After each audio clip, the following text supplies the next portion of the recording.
사탄이 자신이 건드리고 있는 한 거짓 예언자에게 지시를 내렸습니다.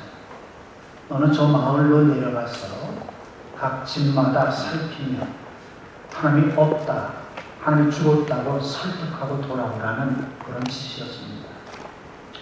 그 거짓 예언자는 이 지시를 받고 마을로 들어와서 집집마다 어떻게 살고 있는지 그 모습을 살펴보았어요. 서로 미워하고 다투고 시기하고 질투하고 싸우고 심지어는 죽이는 그런 모습들을 바라보다가 즉시 그는 다시 사탄에게로 돌아왔습니다. 너무나 빨리 돌아온 이 거짓 선지자를 바라보고 사탄이 놀라서 물었습니다.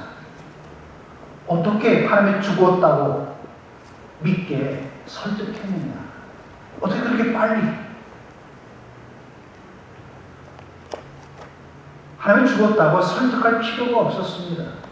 마을 사람들은 하나님 믿는다고 말로는 했어요. 하지만 그 마음에 하나님 없이 살고 있었습니다. 그들 생활 자체가 하나님이 죽었다고 말하고 있기에 굳이 가서 설득할 필요도 없었습니다. 이런 대답을 했습니다. 이 이야기는 단순한 이야기가 아닙니다. 참 심각한 이야기입니다. 필리비안 씨가 내 안에 하나님이 없다고 고백을 했잖아요. 지금 우리가 교회 다닌다 그러고 하나님 믿는다 그러는데 내 마음 안에 하나님 없다는 거예요. 형제 자매로 우리가 교회 안에서 말합니다. 사랑을 외쳐요. 그런데 여러분 어떻습니까? 우리 서로 미워하지 않습니까? 종종 다투지 않나요?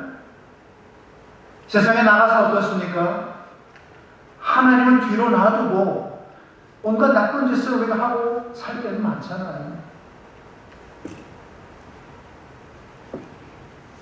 유다, 즉 이스라엘 백성들은 하나님을 믿는 백성이었습니다. 무엇보다도 하나님의 선택을 받은 하나님의 자녀들이었습니다.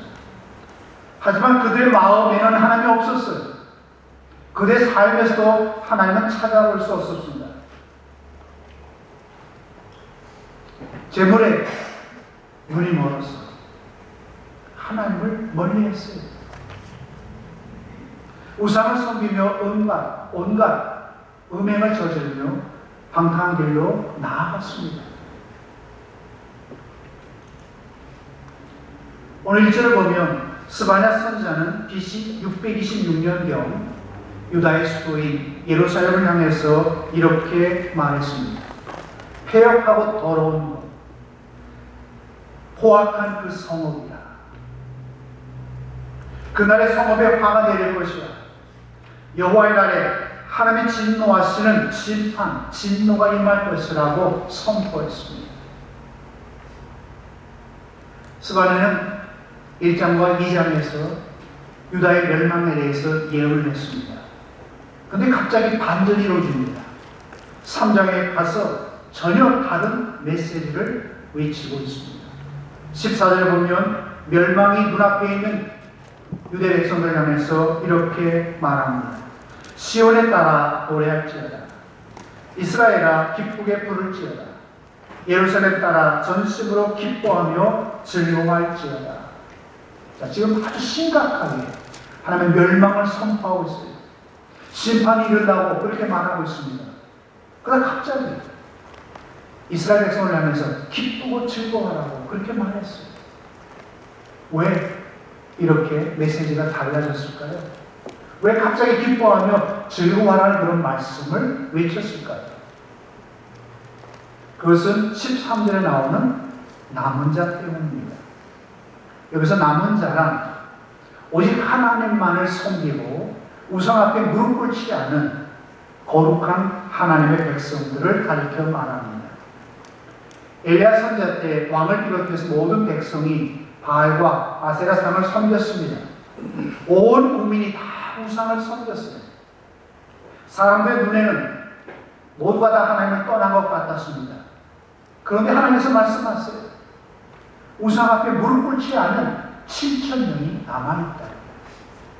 믿음의 순결, 믿음의 절개를 지키면서 거룩한 백성으로 살아가는 그런 남은 자들이 있다고 말씀해 주셨습니다.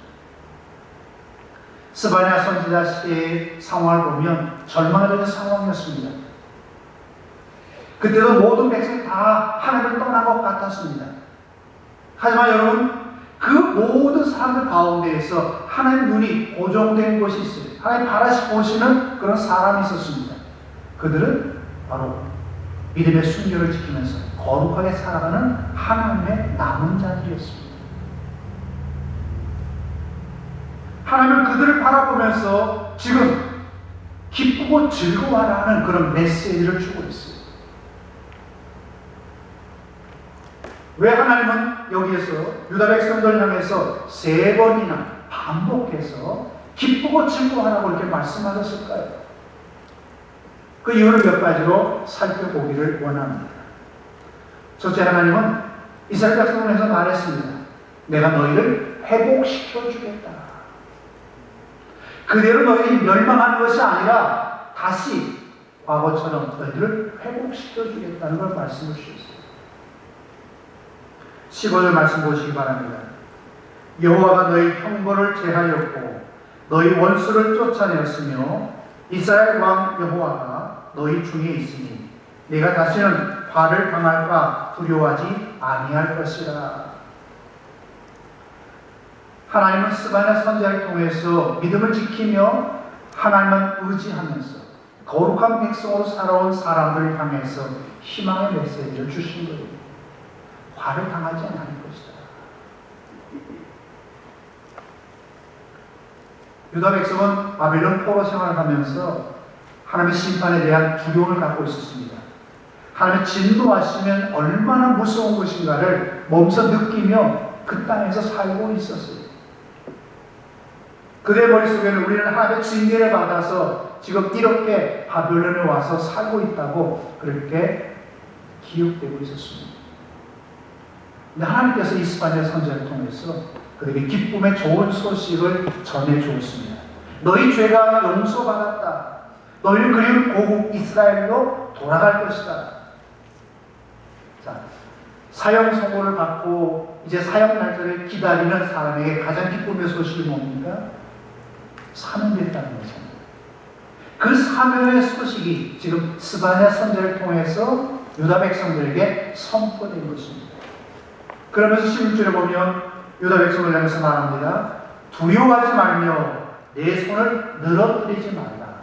특히 여기서 내 손을 늘어뜨리지 말라는 말을 리빙 성경으로 보면 치열업이라고 했습니다. 힘내라. 기죽지 마라. 절망하며 살아가는 이스라엘 백성들을 향해서 너희 죄가 용서받았고 그리운 고국으로 돌아갈 것이니까 절망하지 마. 힘을 내. 기죽지 말라는 거예요. 분명 유다 백성은 죄를 범했습니다. 하나님의 심판이 임박했습니다. 하나님의 곁을 떠났기 때문에.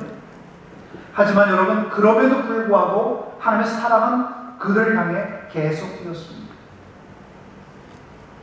하나님의 심판하시는 중에도 믿음의 순결을 지키면서 거룩하게 살아가는 그 백성을 바라보고 계셨고 그들을 사랑하시기에 그들에게 희망의 메시지를 주신 거예요.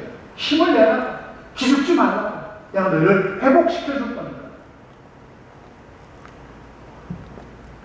요즘 많은 사람들이 예수 믿는다고 하지만 사람을 따라가고 돈을 따라갑니다. 더 나아가 쾌락을 따라가며 살고 있습니다.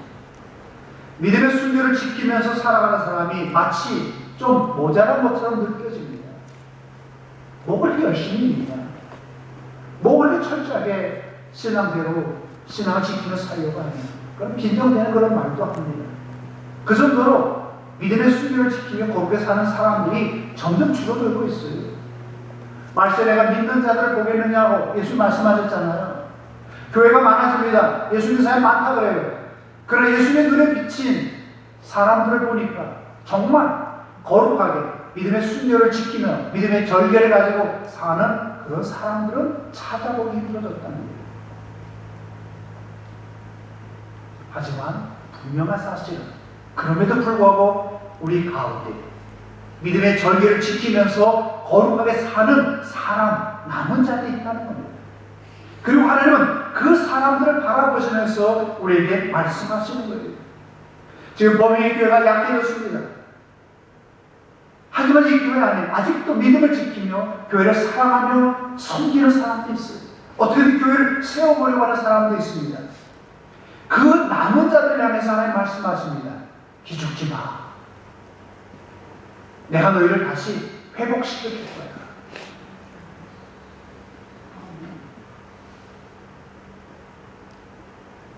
여러분, 하나님께서 우리에게 위로의 말씀을 주시고 때로 희망의 메시지를 주시는 이유가 무엇입니까? 우리 가운데 남은 자가 있기 때문에.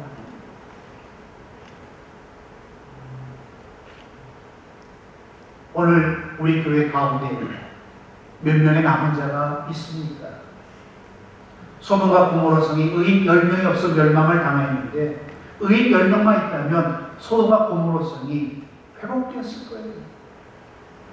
오늘 하나님은 우리 교회 안에서 남은 사람들을 찾고 계시고 그 사람들을 바라보고 계십니다.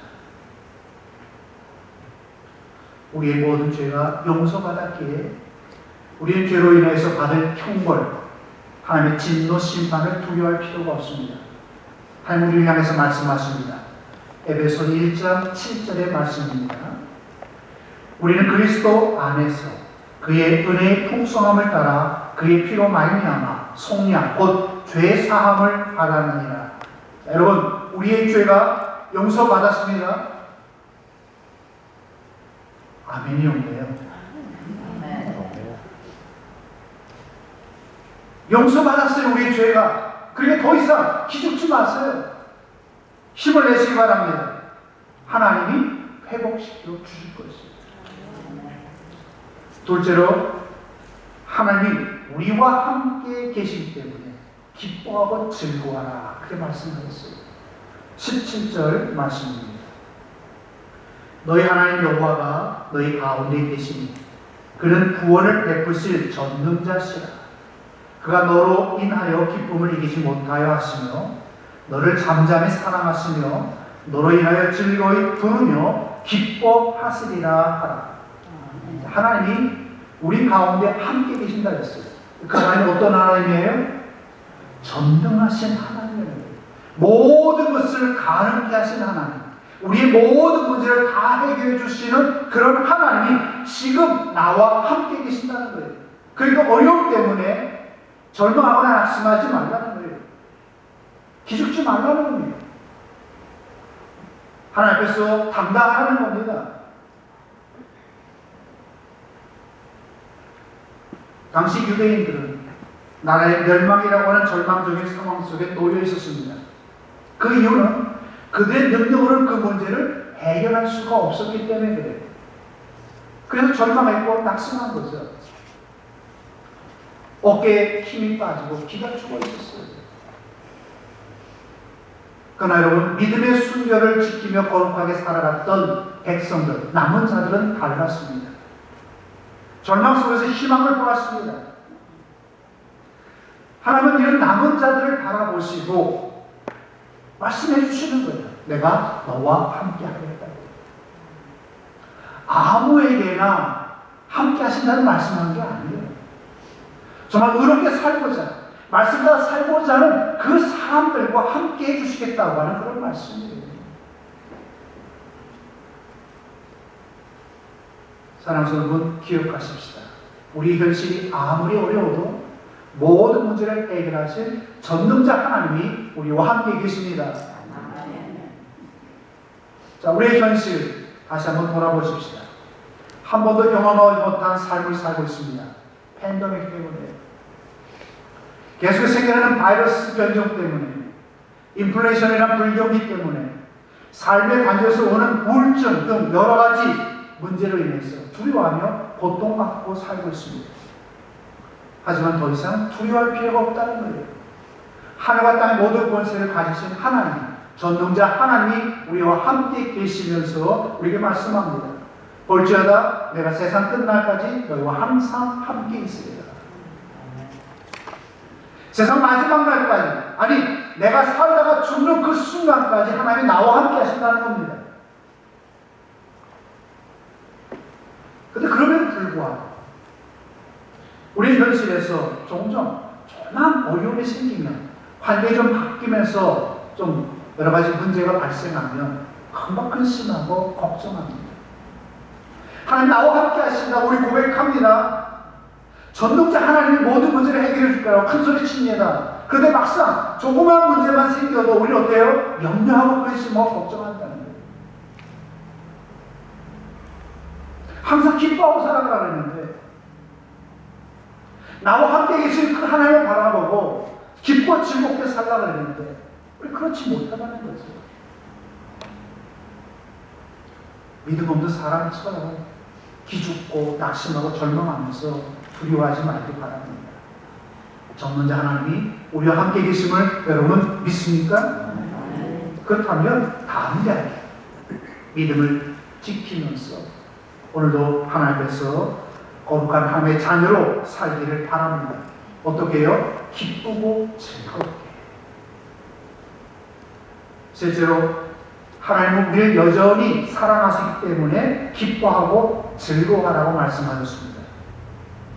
17절에 하나님 우리를 보고 기뻐하시고 우리를 사랑하신다고 말씀하셨는데요. 특별히 이 말씀 앞에 잠잠히라는 말이 나옵니다. 조용하게, 은밀하게. 세상 사람들은 사랑한다 그러면 어떡하죠? 좀 요란하죠? 그죠? 요즘 이벤트가 참 많아요. 사랑한다고 하는 사람들 사이에. 근데 우리 하나님은 이렇게 이벤트, 티내면서 사랑하지 않고 잠잠히, 은근하게 그렇게 사랑하신다. 그렇다고 그 사랑이 미지근합니까? 그렇지 않죠. 세상에 그 어떤 사랑봐도 뜨거운 사랑입니다. 그 무엇으로도 바꿀 수 없는 너무너무나 귀한 사랑입니다. 그러면서 하나님이 이렇게 말씀합니다. 너를 바라볼 때마다 내가 너무 기뻐. 너무 즐거워. 난 네 얼굴만 봐도 나는 참 행복해. 자, 유다 백성이 하나님 말씀 따라 신앙을 지키며 살았기 때문에 하나님 이런 말씀하셨습니까? 욕심 따라 살면서 죄를 범했어요. 하나님 가진 여기는 우상 숭배를 했습니다. 그들을 바라보면 사랑받을 만한 그 어떤 것도 없었어요. 하지만 하나님은 그들을 사랑하셨습니다. 그들이 하나님의 자녀였기 때문입니다. 마찬가지로 우리가 하나님 앞에서 사실 사랑받을 만한 그런 것들이 없어요. 다른 사람은 몰라도 나에게 숨겨진 죄와 허물들이 있습니다. 여러분 자신이 갖고 있는 죄와 허물들 한번 바라보세요. 생각해 보세요. 없을 것 같죠? 참 많이 나옵니다. 비유하면 나는 매일 샤워를 하기 때문에 내 몸은 깨끗해 이렇게 생각하는데 목욕탕에 가서 한번 때를 밀어보세요. 때가 엄청 많이 나오죠? 마찬가지예요. 나는 거룩하다고 생각합니다.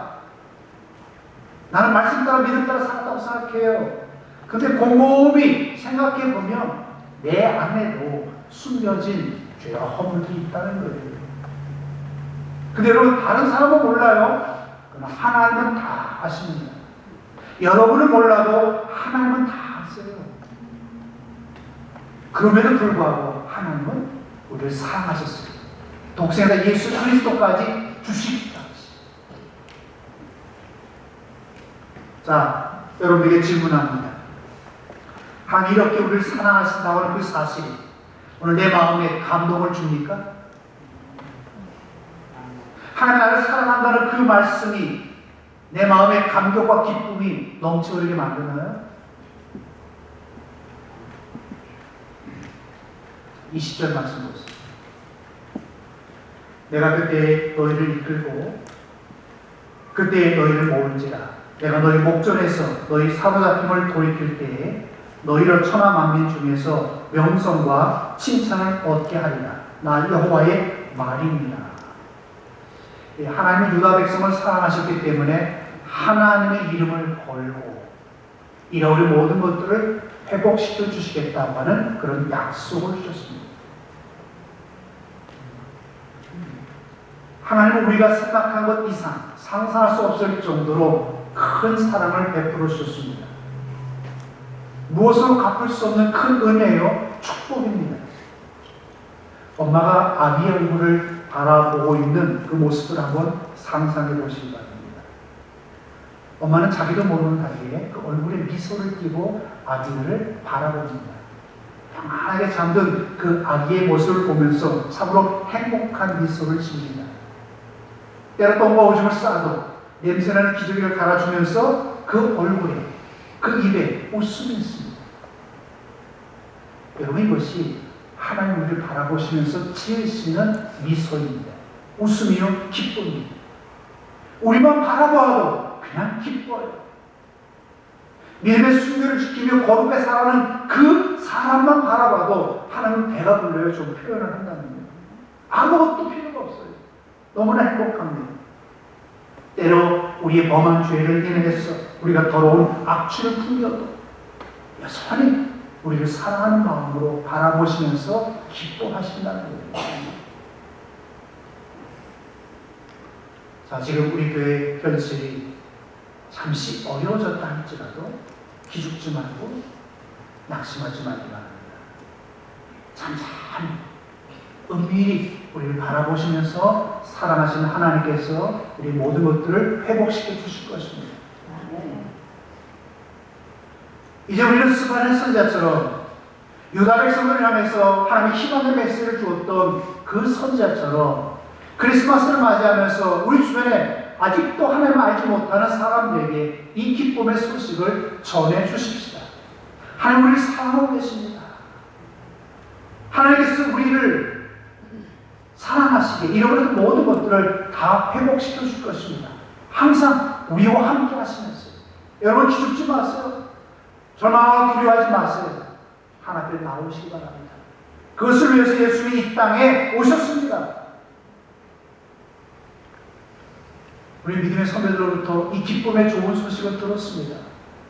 사랑의 빚진 자들이요 복음의 빚진 자들입니다. 그렇다면 크리스마스를 맞이하면서 우리가 나아가서 이 기쁨의 소식을 전해줘야 하지 않을까요? 아직도 이 땅에 많은 사람들이 예수를 모릅니다. 아니, 교회에 있는 많은 사람들도 예수님 없는 크리스마스를 맞이하고 있습니다. 그래서 오늘 우리는 이 크리스마스를 맞이하면서 다시 한번 이 기쁨의 소식을 되새기면서 나아가서 외치시기 바랍니다. 이 땅에 우리를 구원할 예수 그리스도가 탄생하셨다고 기도하겠습니다. 사랑의 하나님, 이 땅에 절망하며 살아가는 우리에게 기쁨의 좋은 소식을 전해주심을 감사합니다. 우리를 사랑하시기에 우리와 함께 계시고 우리의 모든 것을 회복시켜 주신다고 하는 소망의 메시지를 주심을 감사합니다. 우리를 위로해 주심을 감사합니다. 하나님, 끝까지 믿음의 순결을 지키고 거룩한 하나님의 자녀로 살면서 아직도 예수 그리스도를 알지 못하는 모든 사람들에게 이 기쁨의 소식을 전해주게 하여 주시옵소서. 예수님의 이름으로 기도드리옵나이다. 아멘.